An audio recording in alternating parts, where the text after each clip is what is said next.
சென்னை பெரம்பூரில் மழை பாதிப்பு மற்றும் மழைநீரை வெளியேற்றும் பணிகளை மாநகராட்சி மேயர் மற்றும் ஆணையர் நேரில் பார்வையிட்டு ஆய்வு மேற்கொண்டனர். இது தொடர்பான மேலும் தகவல்களை தருகிறார் நமது செய்தியாளர் ஹரிஹரன். ஹரிஹரன், இன்று காலை முதல் மழை பெய்து வந்து கொண்டிருக்கும் நிலையில் என்ன மாதிரியான பாதிப்புகள் ஏற்பட்டிருக்கிறது? தற்போது என்ன மாதிரியான நடவடிக்கைகள் மேற்கொள்ளப்பட்டு வருகின்றன?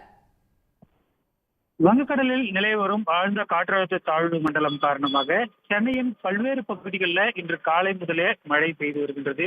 குறிப்பாக எண்ணூரில் அதிகபட்சமாக 13 சென்டிமீட்டர் மழை பெய்திருக்கிறது. வடசென்னையில் பெரும்பாலான இடங்கள்ல கனமழை பதிவாகியிருக்கு.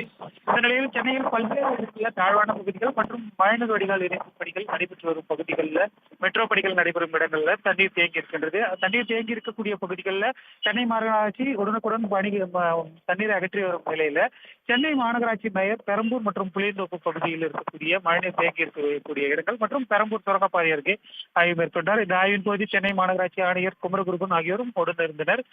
பல்வேறு பகுதிகளில் எடுக்கப்பட்டு வரும் நடவடிக்கைகள் அந்த பெரம்பூர் பகுதியில் தேங்கி இருக்கக்கூடிய மழைநீரை உடனடியாக அகற்றுவது, இருக்கக்கூடிய மின் மோட்டார்களின் இயக்கம் போன்றவை குறித்து சென்னை மேயர் அதிகாரிகளை கேட்டிருந்து மழைநீரை உடனடியாக அகற்றுவதற்கான நடவடிக்கையை மேற்கொள்ளுமாறு தெரிவித்திருந்தார். சென்னையின் பல்வேறு பகுதிகளுக்கும் மழைநீர் தேங்கியுள்ள பல்வேறு பகுதிகளுக்கும் மேயர் அவர்கள் நேரில் சென்று ஆய்வு மேற்கொள்வார்கள் என்றும் சென்னை மாநகராட்சி தரப்பில் தெரிவிக்கப்பட்டுள்ளது.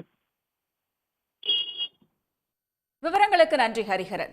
உடனுக்குடன் செய்திகளை தெரிந்து கொள்ள சன் நியூஸ் பெல் ஐகானை கிளிக் பண்ணுங்க.